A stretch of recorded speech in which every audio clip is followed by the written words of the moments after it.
Okay,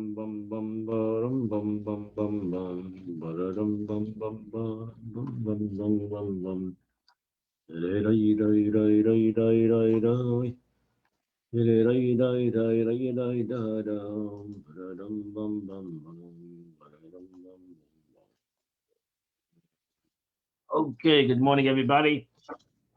As we start the chitas of the day, today we start the portion of Emor, and we are in Leviticus chapter 21, verse number 1.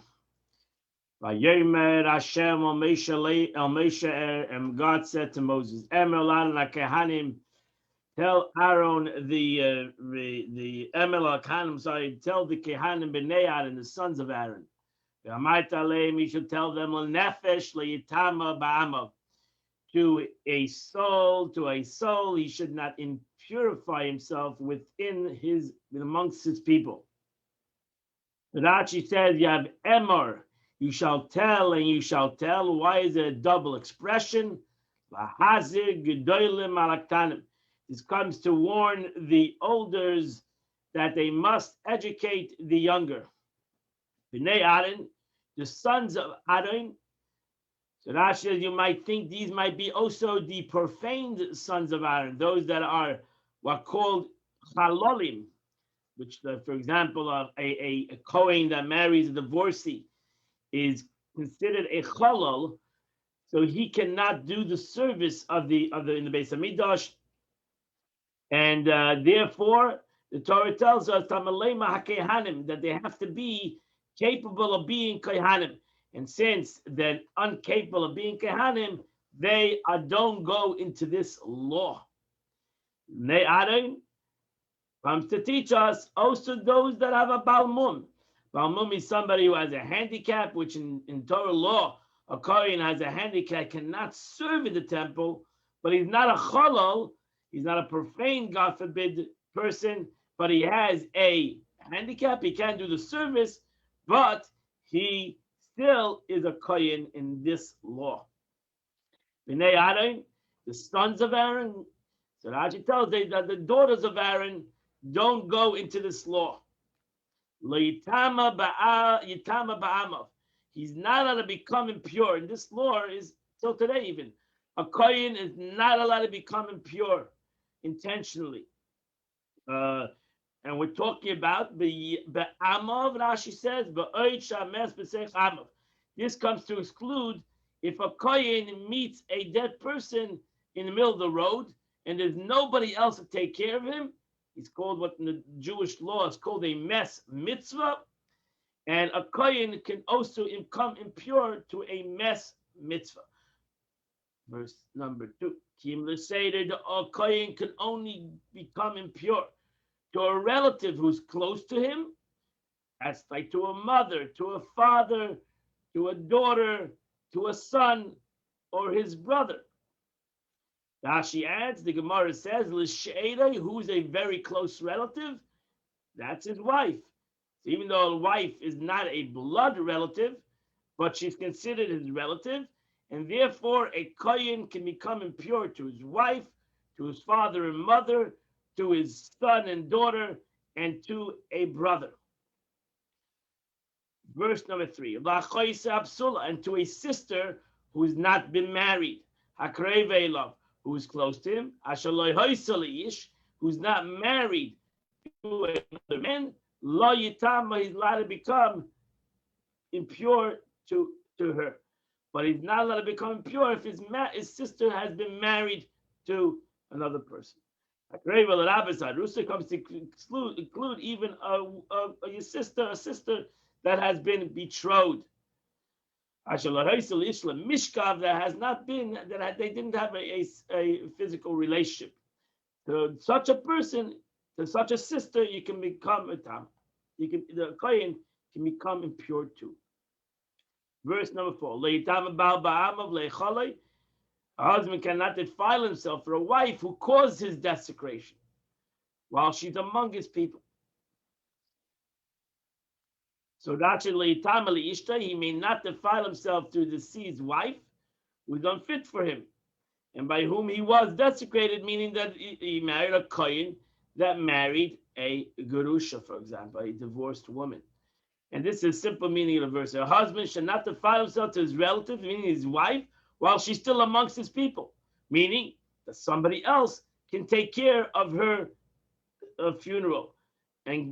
But if they don't have anybody to take care of her, then he can become impure to her. Verse number 5. This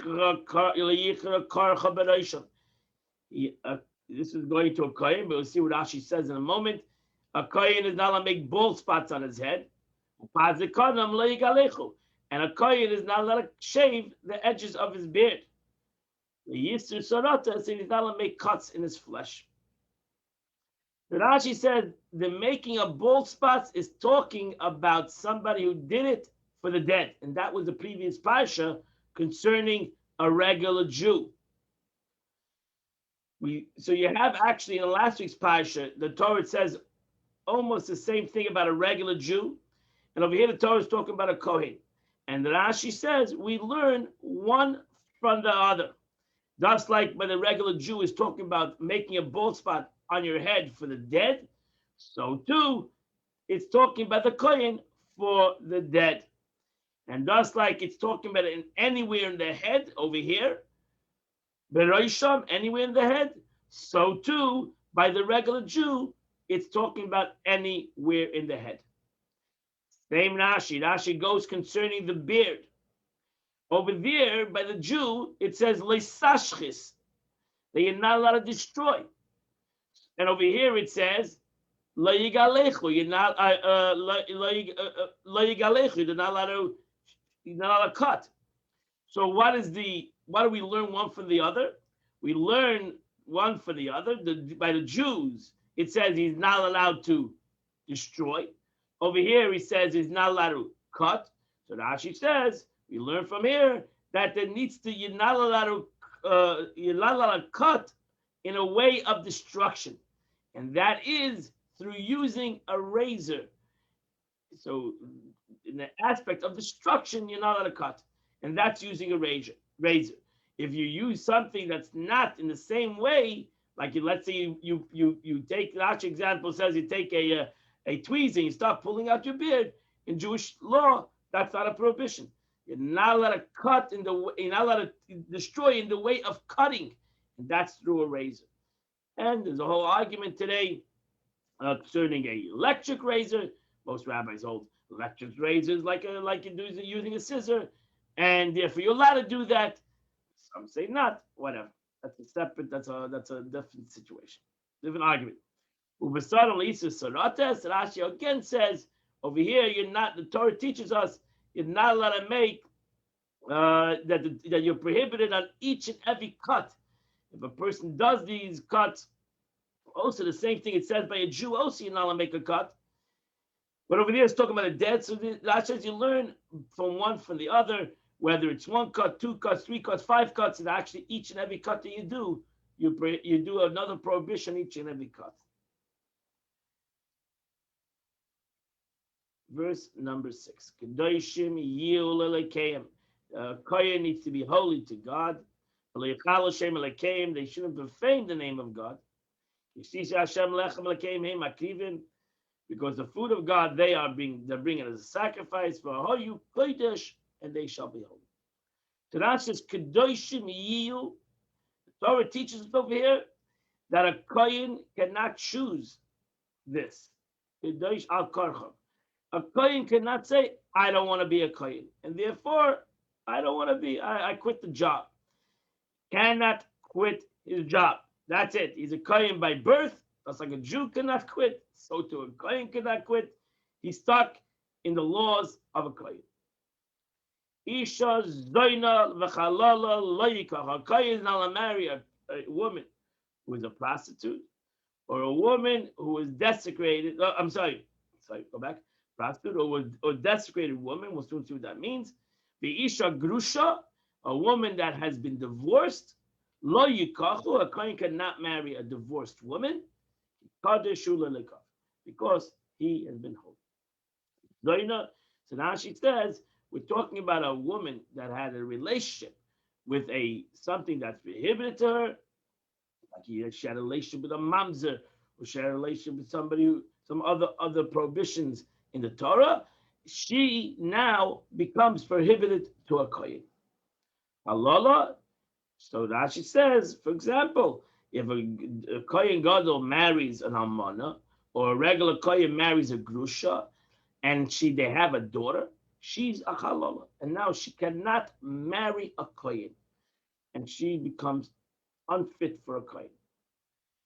So this is a kohen needs to marry a non-divorcee, and because if he marries a divorcee or any of these other women that had a relationship with prohibited relationship, the children are going to be halalim.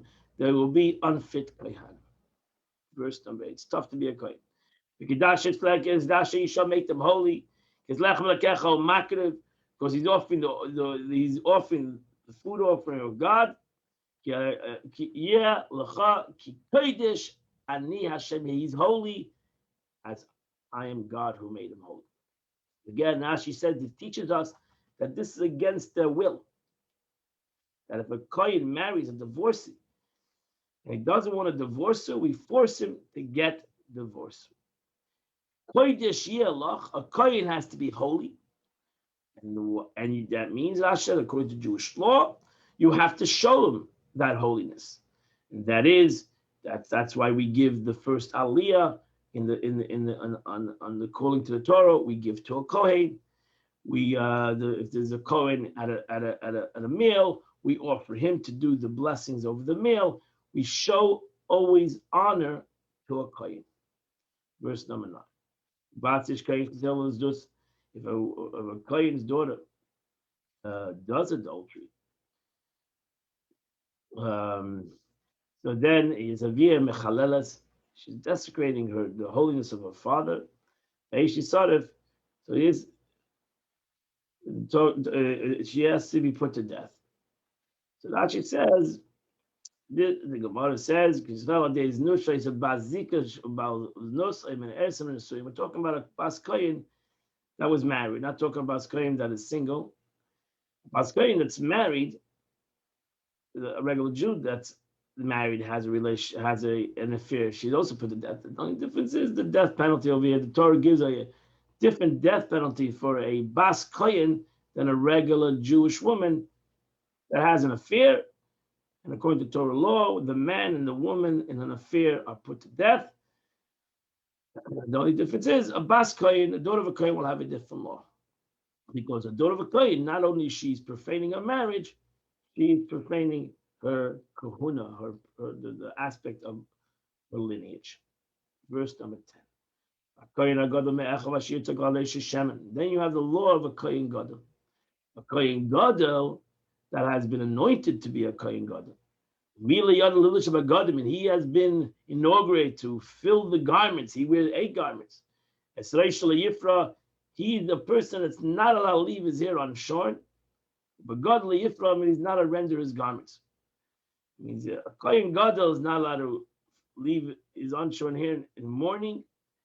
And as Rashi says, it means more than 30 days. A kohen gadol is not allowed. And that's actually brought on halacha. A kohen gadol he cuts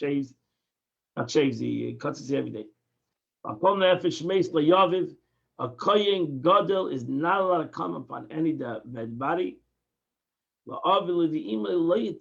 not allowed to eat. He shall not defile himself to his father and his mother. Again, kohen gadol means that's what happened to Aaron. His sons died. As long as he's a kohen gadol, he cannot become impure. A kohen gadol, it's impossible. He's not allowed to become impure. It's tough to be a kohen gadol if you lost a close relative, and that's what I said over here. The Torah comes to tell us that someone's a kohen gadol. If it's a mes mitzvah, if the kohen gadol is walking down the road and suddenly sees a dead body on the side of the road, that's called a mes mitzvah. A person that has nobody else to help him. A kohen gadol is allowed to become impure to a mes mitzvah. He's not allowed to leave the sanctuary, the kohen gadol, as we read the story of Aaron. He's not allowed to desecrate the holy things of God. Because the crown of God is anointed upon him. He Hashem. Shall he not leave the sanctuary to following the funeral procession, even to a relative? Furthermore, from here, our rabbis learned that a Kohen Gadol may offer his sacrifice even if he's an Oinen. That means that he's in a time that his close relative died before the funeral. Following therefore the meaning of the verse, even if his father and mother died, the Kohen Gadol need not leave the sanctuary, but he may perform this. The Kohen Gadol, it's a very interesting law. A Kohen Gadol, he lost his father and mother, cannot stop his job of a Kohen Gadol. And verse number 13, the Torah says, a Kohen Gadol, v'hu ishub saleh yikach, a Kohen Gadol may only marry a virgin, a woman that was never married before. Almana, grusha, v'chalola, a widow, a divorcee, a woman who desecrated by prostitution. Lo yikach, he's not allowed to marry that kind of woman. He's only not allowed to marry a psula. So that's the more difficult of a Kohen Gadol than a regular Kohen. A Kohen Gadol cannot marry a almana, even a person who has a widower. A regular Kohen can marry a widow. So that's the both of them cannot marry a grusha, a divorced woman. And he shall not desecrate his offsprings amongst his people. I am God of sanctity. So now she says that this teaches us that if he does marry one of these people and they have children, their children are unfit to be, they're called chalolim. They're stained children. They cannot marry a Kohen, they can marry a regular Jew, but they can marry a Kohen and they cannot be pregnant. So today, for example, their children would not be called up to Kohen. Kamreid HaKohen. He'd be called up as a regular Jew, but not a Kohen. That completes the Chumash of the day. We now go to the Tanya of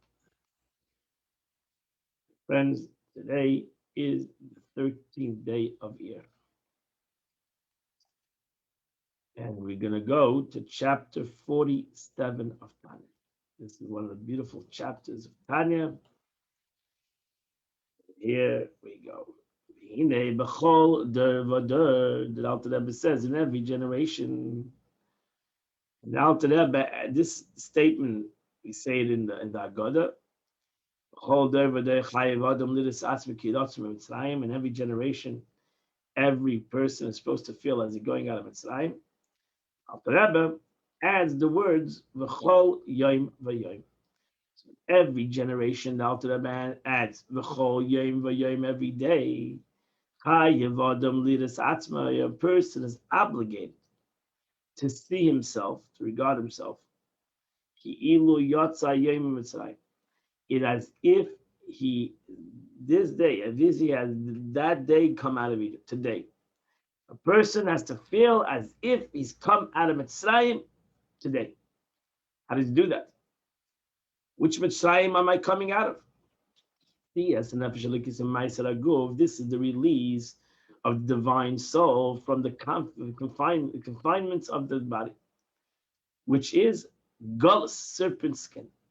So a person has to go out of gullus, and he has to feel that he could go out of gullus right today to come out of his confinement, to release his neshama, to give his neshama, his soul, the capability to connect to God. To be able to become united with the oneness of God first of all, through engaging in Torah mitzvahs. That is the redemption, the freedom of the soul. Especially when you go and daven, you accept on yourself the yoke of heaven. You're going to say Shema Yisrael, Hashem Elokeinu Hashem Echad. When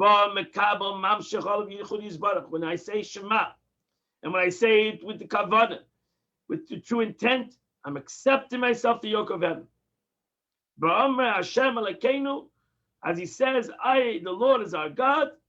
Hashem Echad, the Lord is one. As I explained before, when you say our God, I'm saying it's like my God, not God, general concept. Hashem, that's a general concept. God's the God of the world. No, Elokeinu, he's my God. That's Kabbalah Sel Machashamayim. That's accepting himself the yoke of heaven. He's Elokeinu. Because I'm going to nullify myself. I'm going to humble myself. I'm going to nullify myself to be absorbed in the oneness of God. Okay, that sounds good. The difference between me and Avram. Yeah, Avram, the God of Abraham, the God of Isaac, the God of Jacob. You know why they have the right, or the Torah, we say that davening, we say that expression? Because they merited it. They worked hard, and they merited it through their actions and the way they carried themselves, the way they journeyed from level to level. We can do it also. Avram journeyed. This was not a one-day situation. This was a journey in his life. Avram Avinu came with his days. It was his journey in life. And if we can create that journey, we can do the same. The difference is of us, we're giving inheritance. We take it for granted. That's our Torah. The Abish gave us a Torah. And he clothed within it the will of God. Which is connected with God, with the ultimate human thing. And by giving us the Torah, it's like he gave himself. As it's brought down in the Zohar, our pasuk of the verse, by giving a truma, by giving charity, by doing a mitzvah, you're taking me. So the Zohar says, when you do a mitzvah, over there the Torah is talking about giving tzedakah to the Beis Hamikdash. When you do this mitzvah, you're taking me. Because I myself have invested myself in this mitzvah, in every mitzvah. It should have said v'yikhuli and a truma, me and the offering. So why did it say v'yikhuli truma? Take me an offering, because the offering is me. The offering and me is the same thing. Because I have put myself in this mitzvah. So when you connect yourself to the mitzvah, you're connected to me. Ein Shometiv, Alter Rebbe says, study it well there in the Zohar. This is what's written in the Torah, Vatitin lanu Hashem Elokeinu, that the Eibishter given to us, the Lord our God, with love, va'ava, the Eibishter gave himself over. He gave himself over to every Yid, ba'ava. For the light of your countenance you have given us, O Lord our God. So we again, the Eibishter gave himself as like a gift. So Avram Avinu had to work hard. We have to work, but not as hard as Avram Avinu had to work. Because the Eibishter gave us a matana. Avram Avinu did everything before the giving of the Torah. Here the Eibishter gave us a Torah. God gave us a Torah. God gave us a Torah. And now he gave us the tools for everything that we need to do. Therefore, ein meinea. This is a very important concept. And that is, nobody's holding back, especially today, especially Jews throughout the world. Nobody's holding back anybody Nobody's holding back anybody from connecting to God but the person himself. It's the will. You want to connect to God? You can connect to God. Nobody's holding you back but your own will. Because God doesn't, the person doesn't want. He doesn't want. You can't force a person to cleave to God. You can't force a person to love God. But if a person wants to, second a person wants to, and he says with his whole heart that God is the God. God Hashem, God is our God. God is one. I'm one with Him. It's automatic. Automatically, that moment, if he has a true will, a true desire to connect to God, automatically, that moment, he becomes one with HaKadosh Baruch Hu. Ruach, I see Ruach, as the Kabbalah says. Ruach, the Spirit evokes a Ruach, and from above draws forth, bestows a Ruach, a Spirit. So that's the concept of Kabbalah, Chassidus, Asarusa de Leila, awakening from above, below, automatically transmitted awakening from above. And after that, we gave an analogy of a father and a child. If a son, a child, and a child, makes a movement towards his father, it's naturally the father's going to make a movement towards it. Parents going to make a movement. Father, the mother is going to make a movement towards it. So too, naturally, the second we make a movement to God, we go out of Mitzrayim right now, the Eibishter comes down to us. That is Yetzias Mitzrayim. That's going out of Egypt. And therefore, they instituted the third portion of Yetzias Mitzrayim. They're going out of Egypt, part of the Shema. The three portions of Shema.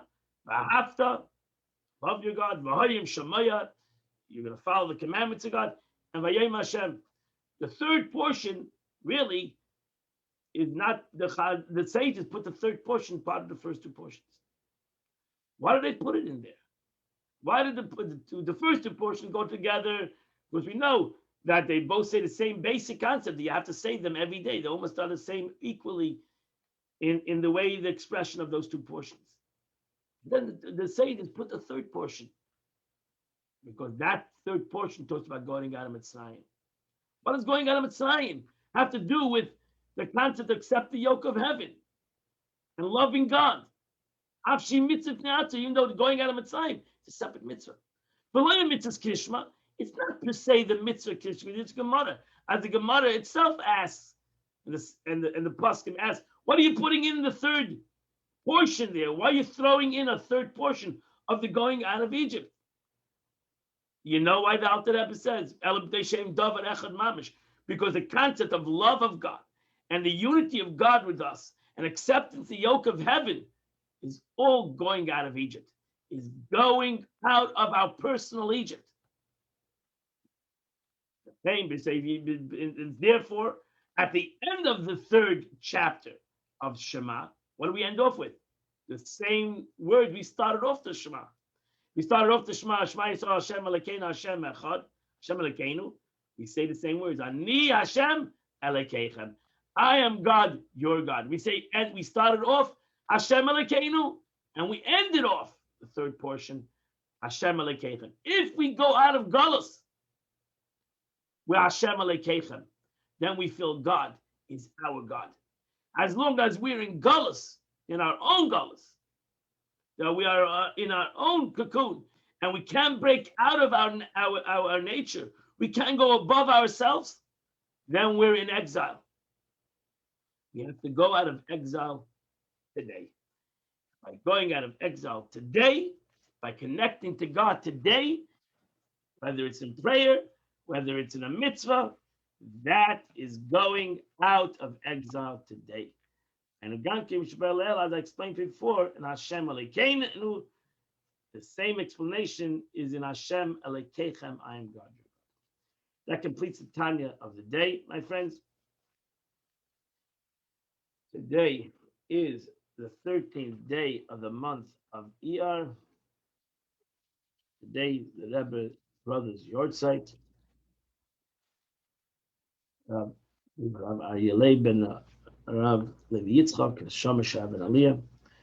And the chitas of the day is chapter 69, 70, 71, so 69 to 71. I wish you all a wonderful, beautiful day. We'll see you tonight. We'll see you today at 10 a.m. as we learn more Tanya at 10 a.m. Thank you, Rabbi. Pleasure. God bless you. Have a wonderful and beautiful day. You too. See you at 10 a.m.